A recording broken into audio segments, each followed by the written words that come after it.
Okay, let's see how you made out with an equation in quadratic form. Number 16, x to the fourth minus 11x squared plus 18 equals 0. If I substitute and say that u is the same as x squared, then I have u squared minus 11u plus 18 equals 0.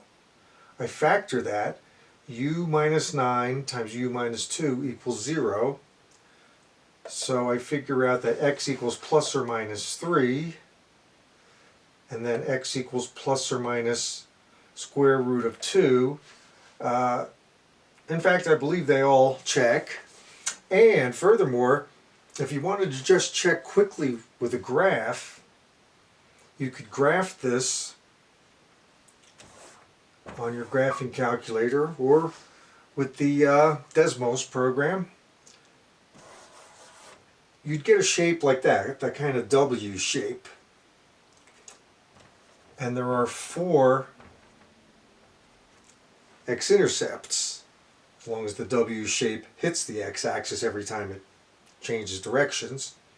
So you could look and see that -3, +3 is there, and then we know that square root of 2 is approximately 1.4.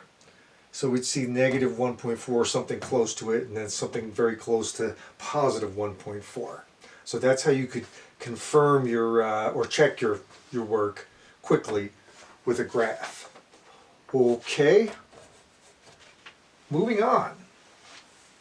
Our next topic is inequalities. So like I told you, this is a long section, covers several different ideas. They're all important ideas, stuff that you will see as you go on to business courses, economics courses where some algebra is done. You'll just see these techniques used once in a while, and you'll see that you have to solve quadratic inequalities once in a while. And of course, if you go on to calculus, you'll be using this stuff a lot. Well, a quadratic inequality is defined to be a quadratic expression that involves one of the greater than or less than signs. So either greater than 0 or less than 0, or you can have the greater than or equal to, or you can have the less than or equal to. And of course, a can't be 0 or else that term would disappear, the x squared term would disappear, and you just have a linear equation. That's why you see little details like that. Let's look at this example here. Number 6, example 6 on page 292. We have this. X squared minus 3x is greater than 3 minus 5x. How are you going to solve something like that? Well, probably to no one's surprise, I'm going to tell you, clear everything to one side so that you get a 0 on the other side. So if I add 5x to each side, and then I subtract 3 from each side, I arrive there. Oh, I see it's a quadratic expression. I maybe couldn't recognize it so well before. Now, that's swell, but what's more useful is to think about its associated equation. Right? We just said it equals 0. Replace the inequality sign with an equal sign to make an equation out of it. If we go ahead and solve this, turns out it factors directly, because we have lots of easy equations for you to work with in the textbook. And I say, oh, the solutions to this associated equation are going to be -3, right? -3 solves that binomial, sets it equal to 0. And then 1, +1, is the x value, which makes this equal to 0. All right. So, we've collected some information there, but how can we use it to solve this? This is our original problem. All right, I marked off the roots on a number line. And this is figure 4.42 in that example. Now, we have a table here that shows you how the signs change. For this binomial, x plus 3, it's negative over here. They show you a bunch of negative signs. So I'll make my first one look like theirs. Then once you get an x value greater than negative 3, the sign of this binomial is positive. And it stays positive forever. Now think about the other binomial in this product. Its sign changes at x equals 1. Once x is bigger than 1, it's positive. But for all x less than 1, it's negative. Okay, and you see the top line here, the sign of what we're interested in, right? We wanted to know, when is this thing positive, right? Because before I put the equal sign here, there was a greater than sign, remember that? Well, I can look at this table and reason that out. When negative multiplies negative, it yields positive. So that works. All these x values over here are going to go into there and make it true. When they have different signs, it's not going to work for me. The product's going to be negative, and that's not what I want. I wanted that. And that's what I get over here, because it's positive times positive, it's going to give me positive. So you see how I can analyze the numbers in the number line to see which combinations work out for me in my particular example. So what this all shows is that x squared plus 2x minus 3 is greater than 0 when x is less than negative 3 or x is greater than 1. And this is equivalent to this. Therefore, my solution set is going to be all numbers coming in from negative infinity up to 3, but not including 3 because we're talking about strictly greater than. And then we're going to union that with this open interval, starting at 1 but not including 1, and running off to positive infinity. And that's how you can solve one of these. Now, there is a graphical interpretation to all of this. If I were to go ahead and make this a function, think of it as a function. I just say, okay, y equals this, right? Y equals this. Well, it's a parabola. I graph it. It's a parabola that opens upwards. And I've already figured out that the x-intercepts happen here and here. Oh, and I could look there and say, oh yeah, y-intercept is negative 3. It's right there. I have a pretty good idea what this looks like. As I look at this, what x values satisfy this inequality? Well, every place where y is greater than 0. And we know, graphically speaking, when y is greater than 0, it's above the x-axis. When y is below, well, when the curve is below the x-axis, all these points down here have y values that are negative, right? So everything in between negative 3 and positive 1 is where y is negative. Out here, y is positive. Out here, y is positive. So it matches up with what we're seeing there. Y is negative in that middle region between negative 3 and 1. Okay, can you do one? Try number 27. And that, of course, is on page 298. stop the video now, solve that, and we'll get back to it in a minute.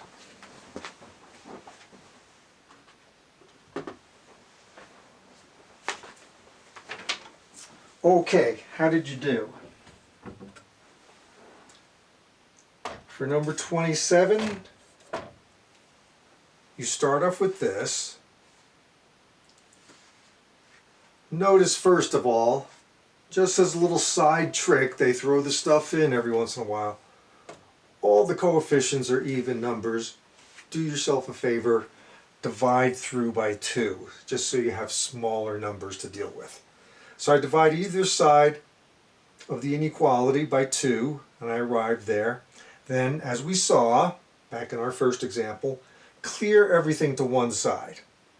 So now you have a nice quadratic expression greater than or equal to 0.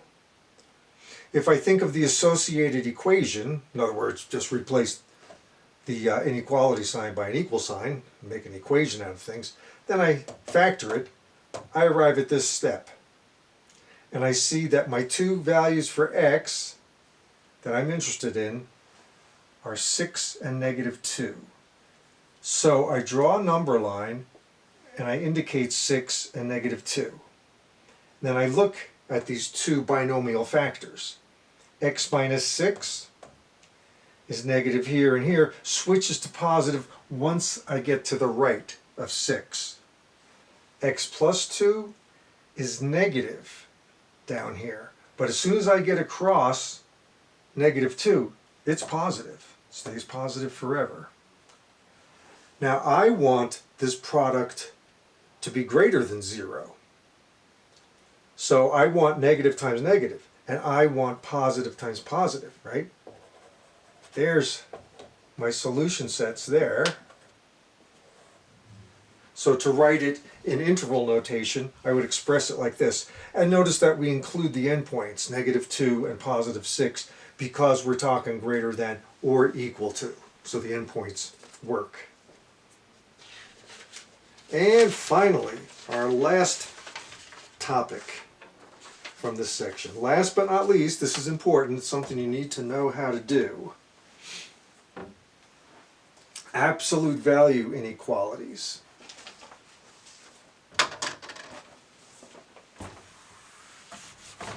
This is on page 297.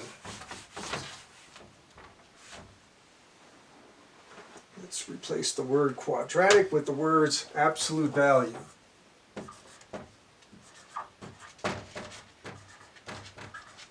And I'll have to abbreviate absolute just to fit it in there. And we'll get this other junk out of the way. To get us started, let's just think about absolute values and how they work. First, let's talk about any real number greater than or equal to 0. If you have an algebraic expression, let's call it u, and you're taking the absolute value of that algebraic expression, if you tell me that the absolute value of u is less than a, it means this. U has to be greater than -a, and u has to be less than +a. Usually we say u is between -a and a. That's a quicker way to say it. And of course, if you're talking about less than or equal to, same principle applies. Now how about u,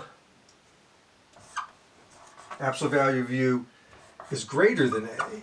Here, as we've seen, working with absolute values this semester, something different happens. It's like two separate statements.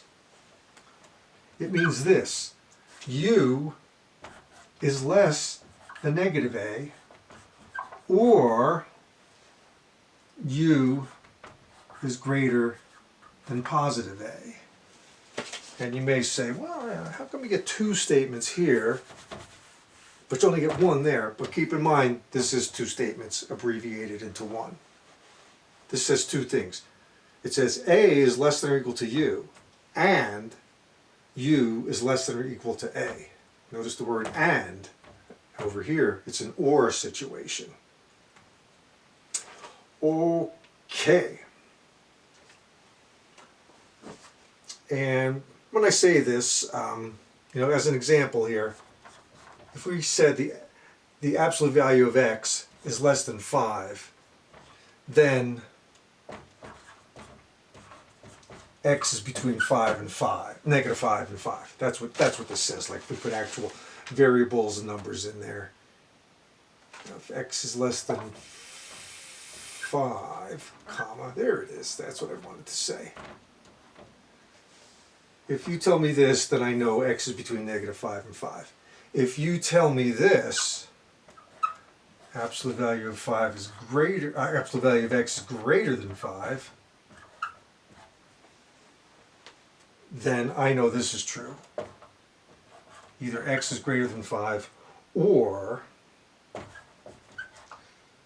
x is less than negative 5. So that's all these general statements here are saying. Let's look at example 10 and work through that. In example 10,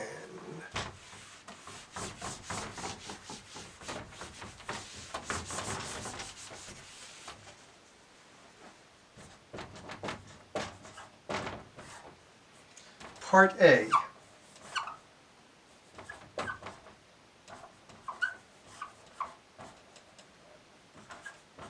This is the first situation where the absolute value expression is less than some positive number.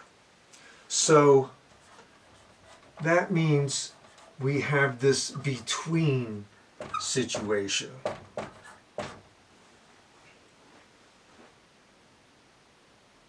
Right? That's how we would translate it using the stuff that I just had up here a moment ago and I just erased off the board. So I would solve this, and we've solved these already in a previous chapter. Add 3, and of course, in a compound inequality statement like this, whatever you do to one part, you have to do to all the others. Divide by 2, since 2 is multiplying x. There's my answer. You might think like, gee, I wonder if there's a way to check this. It's an inequality. Yeah, I mean, pick some numbers in here. Between negative 1 and 4 is a really easy number to work with, 0. Why don't you put 0 in place of x? Does it work? Yep. It's easy to see. When you put 0 in, absolute value of this will be 3, which is less than or equal to 5. Then maybe pick a number it's not supposed to work, like negative 10. If you put negative 10 in there, you have 2, so negative 20, negative 23, absolute value is 23. That's not less than or equal to 5. So yeah, that's not going to happen for us. So that's a quick way to check and just make sure you didn't make a calculation error or something. Let's look at part B now. Absolute value of 3x plus 4 minus 5 is greater than 0. So it's the reverse situation now. I'll add 5 to each side, and you see now that makes the situation match up exactly with what we saw on the board a minute ago. Absolute value is greater than 5, so that means that what's inside the absolute value bars is either greater than 5 or what's inside the absolute value bars is less than negative 5. Okay, solve here. Subtracting that 4 from each side, we get 3x is greater than 1, x is greater than 1/3, or 3x is less than negative 9, divided by 3, x is less than negative 3. Maybe you'd be interested in a graphical solution. Look at figure